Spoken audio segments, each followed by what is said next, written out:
कौन सी हैं वो 7 बातें जो 8वें पे कमीशन में होनी चाहिए लागू? अगर लग गई मुहर तो सेंट्रल कर्मचारियों की हो जाएगी मौज। नमस्कार, आप देख रहे हैं इंडियन न्यूज। मेरा नाम है आरती अग्रवाल। दोस्तों, 8वां वेतन आयोग काफी चर्चा में है। 3 नवंबर से जब से टीओआर आया उसके बाद से काफी चर्चाएं 8वें वेतन आयोग को लेकर हो रही है, खासतौर से पेंशनर और सेंट्रल गवर्नमेंट एम्प्लॉयज के बीच में। कहा जा रहा है टीओआर में कुछ बातें हैं जो स्पष्ट नहीं है और यूनियंस की मांगे हैं कि इन बातों को, इन मांगों को स्पष्ट किया जाना चाहिए। दरअसल दोस्तों, छोटी छोटी खामियां ये बताई गई हैं कि जो पे कमीशन होता है वो हर 10 साल में लागू होता है। जो 7वां पे कमीशन चल रहा है वो 31 दिसंबर 2025 तक है। तो ऐसे में कायदे से 1 जनवरी 2026 से 8वां वेतन आयोग लागू हो जाना चाहिए, लेकिन टीओआर यानी टर्म ऑफ रेफरेंस में इस तरह की कोई भी बात नहीं कही गई है, जिसको लेकर जो यूनियंस है उन्होंने काफ़ी सारी मांगे की हैं। 7 मेन मांगे यूनियन की तरफ से की गई हैं। इसके साथ साथ ही ये कहा गया है साल 2004 के बाद जो भी सेंट्रल गवर्नमेंट एम्प्लॉयज़ हैं उनकी पेंशन और बाकी की सुविधाओं में एक मत होना चाहिए, वो एक होनी चाहिए, ताकि ओल्ड पेंशन स्कीम और न्यू पेंशन स्कीम के बीच का जो भेद है वो मिट जाए। तो कौन सी है वो 7 बातें मैं आपको बताती हूँ और कौन कौन सी यूनियन है जिनकी तरफ से ये मांग की गई है।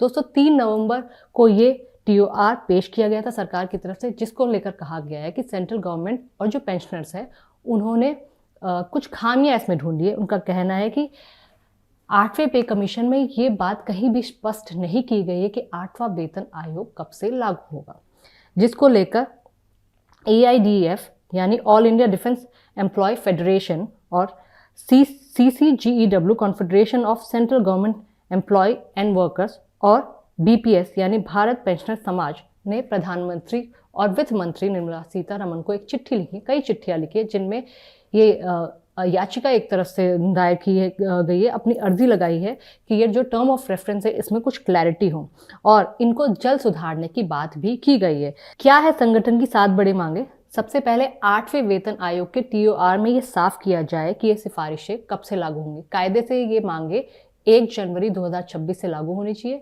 लेकिन इस तरह की कोई भी बात इस टर्म ऑफ रेफरेंस में नहीं की गई, कोई जिक्र भी नहीं किया गया। इसके बाद टीओआर में अनफंडेड कास्ट शब्द हटाया जाए। पेंशनर्स का कहना है कि सुप्रीम कोर्ट ने जो पेंशन है उसको मौलिक अधिकार बताया है, हमारा फंडामेंटल राइट है, इसमें से अनफंडेड कास्ट शब्द हटाया जाना चाहिए। अनफंडेड कास्ट शब्द से ऐसा लगता है कि ये कहीं और से या फिर किसी तरह की रहमो करम पेंशनर्स पर किया जा रहा है। तो पेंशनर का कहना है कि ये हमारा मौलिक अधिकार है, क्योंकि हमने इतने साल एज अ गवर्नमेंट एम्प्लॉय दिए हैं, तो ये हमारा एक मौलिक अधिकार है, फंडामेंटल राइट है, जो पुराने पेंशनर को भी था और नए पेंशनर को भी दिया जाना चाहिए।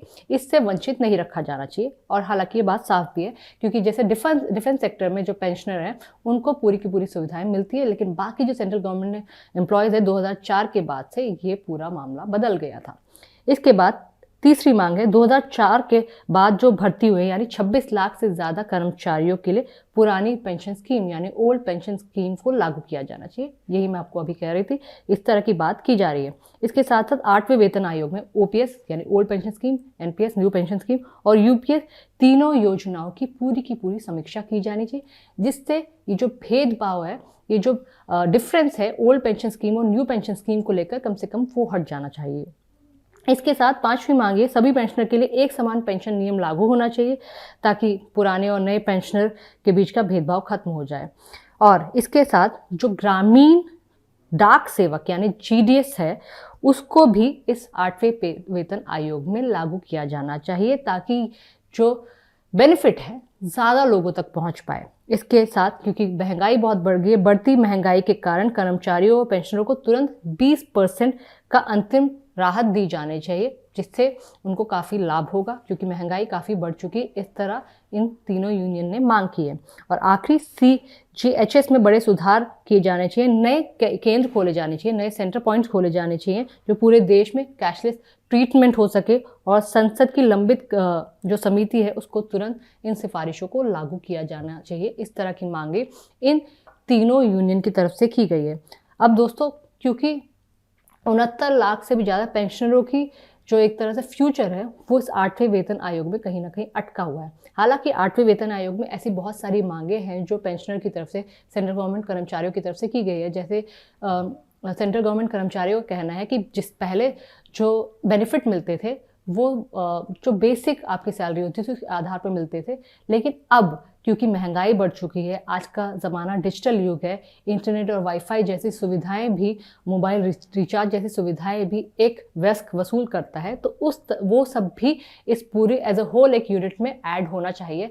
और कहा गया है कि हस्बैंड वाइफ स्पाउस और 2 बच्चों के आधार पर ये पूरा स्कीम तैयार की जानी चाहिए। इस तरह की मांगे भी यूनियन की तरफ से की गई है। अगर ये मांगे मान ली जाती है तो सेंट्रल गवर्नमेंट कर्मचारियों की एक तरह से मौज हो जाएगी, इन मांगों पर मुहर लग जाती है।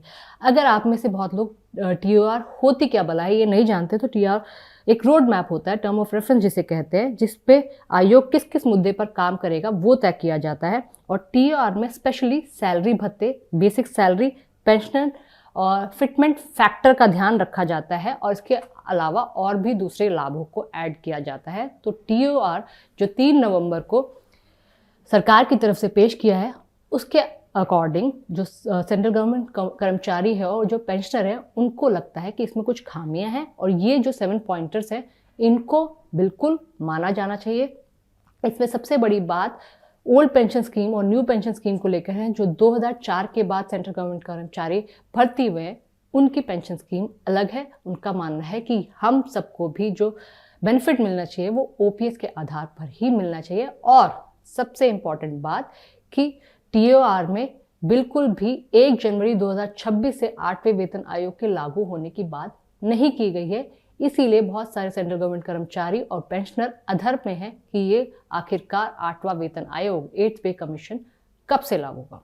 तो दोस्तों, क्या आप TOR के बारे में जानते थे? क्या आप भी इस बात से वाकिफ थे कि क्या क्या 7 मांगे संगठनों की तरफ से की गई है, यूनियंस की तरफ से की गई है? साथ ही ये भी बताइएगा, क्या OPS लागू होनी चाहिए या जिस तरह NPS के आधार पर बेनिफिशरीज फ़ायदा उठा रहे हैं उस तरह आगे प्रोसीजर होना चाहिए? आप लोग क्या समझते हैं? जो सेंट्रल गवर्नमेंट एम्प्लॉयज़ हैं, पेंशनर्स हैं, वो इस बात से कितना इत्तेफाक रखते हैं? हमें बताइएगा ज़रूर। नमस्कार।